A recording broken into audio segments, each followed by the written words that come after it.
Hello, welcome back to my channel and a very special welcome if you're new here. My name is Jen. I'm a certified weight loss and nutrition coach, and today we're talking about water. I get asked this question several times per week. How much water am I supposed to drink in a day? So today we're gonna talk all about it. So if you're excited, give this video a big thumbs up. Subscribe if you're not, because I upload new videos every Tuesday and Thursday. Check out the description box down below where you will find nutrition coaching. I do offer personalized to you macros and calories. This is how I've lost over 140 pounds, as well as one-on-one coaching for accountability, or if you would like to chat with me directly. Links, discounts to my favorite healthy things are also down in that description box. So let's deep dive into how much water should I drink every single day.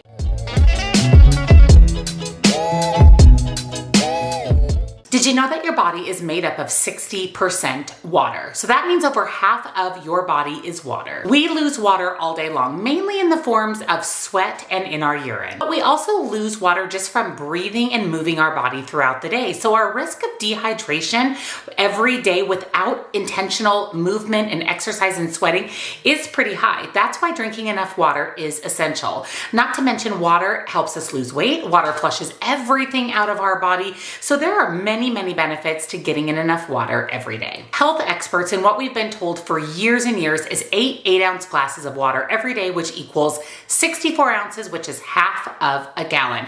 It is known as the 8x8 rule. But now we've been told by some experts that we should be sipping water throughout the day, whether we're thirsty or not. As with most things health related, weight loss related, this is going to be individual. It's really going to depend on the person, what their individual water needs are. And there are several factors that make up really truly how much water you as an individual need daily. So how much water we need daily depends on multiple things. But what we are being told now with recent science is that 11.5 cups of water, which is 2.7 liters per day for women, and 15.5 cups water, which is 3.7 liters a day for men. This includes fluids from water, beverages like teas and juice, and from food. You get an average of 20% of your water intake from the foods that you eat. So this may be news to you. This doesn't mean that you have to drink actual water all day long. Your water goal comes from several things: other beverages that you're consuming, as well as food. There are some really high water concentrated foods, things like celery, watermelon, cucumbers. All of these are heavy in their water content. So this is going to also contribute to the amount of water that you're drinking every day. And there are some other factors to really consider when you're setting your personal water goal. Number one is where you live. You will need more water in hot, humid, or dry areas. You'll also need more water if you live in the mountains or at a high altitude. Your diet: if you drink a lot of coffee and other caffeinated beverages, you might lose more water through urination. You may also need to drink more water if your diet is high in salty, spicy, or sugary foods, or more water is necessary if you don't eat a lot of hydrating foods like fresh or cooked fruits and vegetables. The temperature or the season: you may need more water in warmer months than cooler ones due to perspiration. Also, your environment: if you spend more time outdoors in the sun or hot temperatures, or in a heated room, you might feel thirstier faster. Also, how active you are. If you are active during the day or walk or stand a lot, you need more water than someone who's sitting at a desk. If you exercise or do any intense activity, you need to drink more water to cover that water loss. Also, your health: if you have an infection or a fever, if you lose fluids through vomiting or diarrhea, you will need to drink more water. If you have a health condition like diabetes, you'll also need more water. Some medications like diuretics can also make you lose water. And lastly, if you're pregnant or breastfeeding, if you're pregnant or nursing your baby, you'll need to drink extra water to stay hydrated. Your body is doing the work for 2 or more after all. So does the amount of water that we drink every day affect our activity or just our brain function overall? Studies actually show that if you don't keep yourself hydrated during the day, not only can your energy be affected, but your brain and cognitive function as well. Just how on alert, how on the ball you are during the day can be affected by lack of water water intake. Even mild dehydration can produce negative physical effects. You can have symptoms like fatigue and headache from being even mildly dehydrated. And really the age-old question, the question I get asked a lot when people are inquiring about how much water they should drink every day is, does drinking water actually help with weight loss? And the short answer is yes, yes, and yes. Actually, water and consuming water increases your metabolism slightly and can definitely curb your appetite. If you drink water about a half of an hour before consuming meals, it is known that you will consume less food, aka less calories at that meal, because the water that you consumed about a half of an hour before takes up space in your stomach, leading to less space for food. Really, drinking water before your meals is most beneficial for weight loss, not to mention keeping yourself hydrated. And of course, water is going to flush out any added sodium that you're consuming, which can actually show up as a weight gain on the scale. So drinking water is absolutely essential for weight loss in many aspects. And then the other question at hand is, does it actually help with health-related aspects? And the answer to this is also yes, yes, and yes. Drinking enough water is actually required for your body to function in general. And there are certain health-related aspects that water can help. First is constipation. Increasing water intake can help with constipation. Urinary tract infections. Recent studies have shown that increasing water consumption may help prevent reoccurring urinary tract and bladder infections.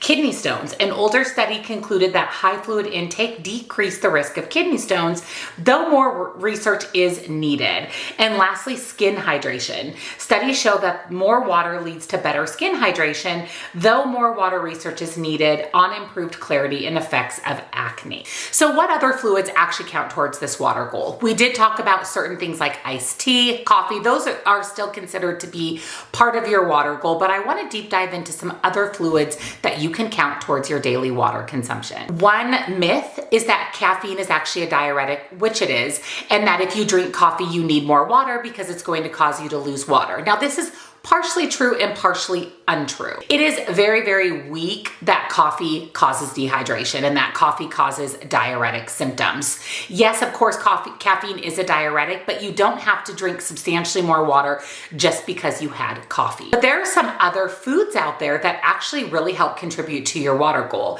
Things like meat, fish, eggs, and especially fruits and vegetables all contain water. So drinking coffee, tea, water, eating fruits and vegetables, and high quality meat is going to help you reach your water goal. One thing to really pay attention to when you're trying to determine, are you hydrated enough? Are you drinking enough water? The biggest indicator of this is going to be your urine. The clearer your urine is, the more hydrated you are. So if you use the restroom and your urine is very, very dark or even has an odd smell to it, there's a good possibility that you're leaning towards or are completely dehydrated. We want to focus on our urine being clear throughout the day. This is going to show that our body is getting enough water and that we are adequately hydrated. So what's the bottom line of today's video? There is no one size fits all for water consumption. It is really based on all of the factors that we discussed. Now, a good rule of thumb or something to really lean on for your water consumption every day is the 8x8 rule. 8 ounce glasses of water every day at minimum, 64 ounces. I myself shoot for between 80 to 120 ounces or a gallon of water every single day. Speaking of gallon of water, I've also heard people say that they've heard that drinking a gallon of water a day is too much. This is not true. There's really no way to drink too much water. It would be very rare for you to have a health consequence from water. So drink all the water that you need, especially if you live in those hot, humid climates or have a lot of physical activity or find that your urine isn't the color that's desired. There are some really simple guidelines that apply to most people, so keep these in mind when it comes to drinking your water. Number 1, drink often enough throughout the day for clear, pale urine. Number 2, when you're thirsty, drink. Number 3, during high heat and exercise and other mentioned indications, make sure to drink enough to compensate for the loss of extra needed fluids. And number 4, that's it.